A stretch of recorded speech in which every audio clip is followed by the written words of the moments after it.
السلام علیکم دوستوں، میں ہوں آپ کا دوست ثاقب کلاچی اور ہم آج حاضر ہیں ایک نئی ویڈیو کے ساتھ۔ ہم اس ویڈیو میں ڈسکس کریں گے کہ صدر پاکستان کے پاس کون کون سی طاقتیں ہیں اور وہ کن آئینی بنیادوں پر منتخب ہوتے ہیں اور وہ ان کا دراصل کیا کام ہے، کیا وہ واقعی پاکستان کے آئین میں اور پاکستانی عوام کے لیے ضروری ہیں یا پھر ہمیں غیر ضروری طور پر ہم ان کو منتخب کرتے ہیں، اور ان کی کون کون سی ڈیوٹیز ہیں جو وہ سر انجام دیتے ہیں۔ پاکستان کا سب سے بڑا سرکاری عہدہ وزیر اعظم کا عہدہ ہے، لیکن اب تک آزادی کے بعد 72 سالوں میں کوئی بھی وزیر اعظم اپنی مدت کمپلیٹ نہیں کر سکا، لیکن جو بھی صدر بنا ہے وہ اپنے 5 سال مکمل کرنے میں کامیاب ہوا ہے۔ بیشتر ایسے ہیں جو نہیں کر سکے، لیکن بہت سارے صدر پاکستان کے ایسے گزرے ہیں جنہوں نے اپنے 5 سال تو مکمل کیے ہیں، لیکن اس میں بھی بہت سارے چند ایسے ہیں صدور گزرے ہیں پاکستان کی تاریخ میں جنہوں نے 3 سے 4 سال زیادہ اپنی مدت میں توسیع کی اور صدر رہے۔ آخر صدارتی عہدہ اتنا اہم کیوں ہے اور کیوں فوجی سربراہ صدر ہی بنتے ہیں ہمیشہ سے؟ کیوں فوجی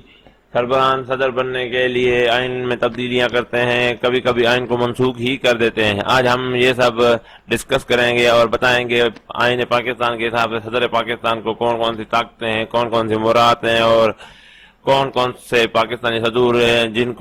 جو طاقت رکھتے تھے یا پھر جنہوں نے اپنے طاقت کا استعمال بھی کیا۔ 2008 سے جب سے جمہوری دور شروع ہوا ہے، تقریباً 12 سال کے عرصے میں 5 وزراء اعظم تبدیل ہو چکے ہیں، لیکن 3 صدر جو اپنے مدت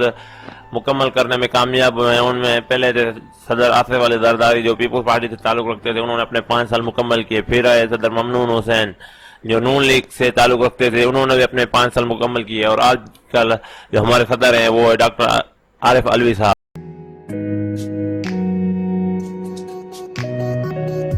آئین پاکستان میں صدر کے لیے 3 شرائط لازمی رکھی گئی ہیں۔ ایک کہ آپ کا مسلمان ہونا لازمی ہے، دوسرا کہ آپ کا 45 سال سے اوپر ہونا لازمی ہے، اور تیسرا کہ آپ قومی اسمبلی کے ممبر بننے کے اہل ہوں، یعنی کہ آپ پر کوئی پولیس کی ایف آئی آر یا پھر عدالت سے آپ کے خلاف کوئی فیصلہ نہ آیا ہو۔ صدر کا حلف اٹھانے کے لیے چیف جسٹس آف پاکستان موجود ہوتے ہیں جو صدر سے صدارتی حلف اٹھواتے ہیں۔ اس کے بعد صدر پر یہ لازم ہوتا ہے کہ وہ کسی بھی صوبائی اسمبلی یا پھر قومی اسمبلی کے لیے الیکشن نہیں لڑ سکتا، اور اس کے لیے وہ نااہل ہو جاتا ہے جب تک وہ صدر ہے، اور یہ صدر 5 سال اپنے مدت پوری کرے گا تب تک وہ اپنی آفس نہیں چھوڑ سکتا جب تک اس کے بعد آنے والا صدر اس آفس میں داخل نہیں ہو سکتا۔ اب بات کرتے ہیں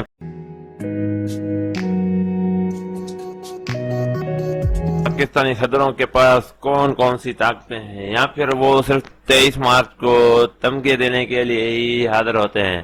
آپ کو لگتا ہوگا کہ آرمی میں سب سے بڑا عہدہ آرمی چیف کا ہوتا ہے، لیکن یہ حقیقت نہیں ہے۔ جیسا کہ صدر پاکستان ہیڈ آف اسٹیٹ ہوتے ہیں، یعنی کہ پورے پاکستان کے مالک ہوتے ہیں، اس لیے وہ ہیڈ آف آرم فورسز یعنی سپریم کمانڈر ہوتے ہیں آرمی کے۔ اس حساب سے کہ فوج آرمی چیف کا حکم ڈینائی کر سکتی ہے، لیکن صدر پاکستان کا نہیں۔ صدر پاکستان وزیر اعظم کی صلاح سے army chief of arm staff and novel staff, navy chief اور ایئر اسٹاف کے چیف کو سلیکٹ کرتے ہیں، لیکن وزیر اعظم کی صلاح و مشورے سے صلاح و مشورہ لازمی ہوتا ہے آئین کے مطابق۔ صدر کے پاس یہ طاقت ہوتی ہے کہ وہ کسی بھی ملک کے خلاف سرکاری طور پر جنگ کا اعلان کر سکتے ہیں بنا وزیر اعظم سے پوچھے، اور کسی بھی دوسرے ملک کے ریاست میں وزیر اعظم کی صلاح سے اپنی فوج بھیج سکتے ہیں۔ پاکستان کے پاس جو سب سے بڑی طاقت ہے وہ ہے سپریم کورٹ کے چیف جسٹس کو اپوائنٹمنٹ دینا، یعنی کہ ان کو سلیکٹ کرنا، اور اس کے علاوہ ہائی کورٹس اور ان کے ججز کی تعیناتی بھی صدر کے ہاتھ۔ 18ویں ترمیم پر یہ سمجھا جا رہا تھا کہ اس کے بعد صدر اسمبلی کو ڈسالو یعنی کہ ختم نہیں کر سکتا، لیکن ایسا نہیں ہے۔ وزیر اعظم کی صلاح، اور اگر قومی اسمبلی کی ممبران صدر کو یہ صلاح دیں اور ووٹنگ کریں کہ اسمبلی کو ختم ہونا چاہیے، تو یہ اسمبلی ختم ہو سکتی ہے صدر کے ایک معمولی سے سائن۔ آپ نے ہمیشہ یہ سنا ہوگا کہ فلاں یونیورسٹی کا فلاں وائس چانسلر ہے، کبھی آپ نے یہ نہیں سوچا کہ ہمیشہ وائس چانسلر ہی کیوں ہوتے ہیں، چانسلر کیوں نہیں ہوتے؟ کیونکہ صدر پاکستان میں موجود تمام یونیورسٹیز کے چانسلر ہوتا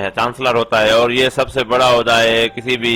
تعلیمی ادارے کے لیے۔ اور یہ صدر پاکستان اپنے پاس رکھتا ہے۔ وزیر اعظم پاکستان پر یہ لازم ہے کہ وہ صدر پاکستان کو ہر صورتحال سے آگاہ رکھیں اور فارن پالیسی کون کون سی اپنائی ہوئی ہے، کسے دوست بنایا ہوا ہے، کسے دشمن بنایا ہوا ہے، اس کو ہر چیز سے باخبر رکھا جائے۔ صدر کے پاس جو سب سے بڑی طاقت ہے وہ اگر عدالت یا پھر کسی طریقے سے وزیر اعظم نااہل قرار دیے جاتے ہیں تو پھر وہ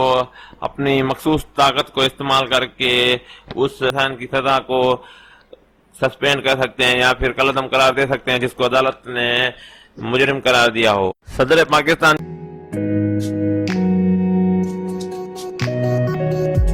طاقتوں کے بارے میں تو پتہ کر لیا ہم نے، اب بات کرتے ہیں اگر صدر پاکستان کو ہٹانا ہو تو آئین میں اس کی کیا شک ہے اور کیا واقعی صدر پاکستان کو ہٹایا جا سکتا ہے۔ آئین میں 3 طریقے موجود ہیں جس سے صدر پاکستان کو برطرف یا پھر ہٹایا جا سکتا ہے۔ ان میں سے ایک ہے اگر صدر پاکستان فزیکلی یا پھر مینٹلی ill ہو جائیں، یعنی کہ وہ کسی طریقے سے معذور ہو جائیں یا پھر وہ اپنی یادداشت کھو بیٹھے، یعنی کہ ان کا دماغ صحیح سے کام نہ کرے، پھر ان کو صدر پاکستان کے عہدے سے ہٹایا جا سکتا ہے۔ دوسرا یہ ہے کہ وہ کوئی غیر آئینی کام کریں، یعنی کہ آئین کی کسی بھی شک کے حساب سے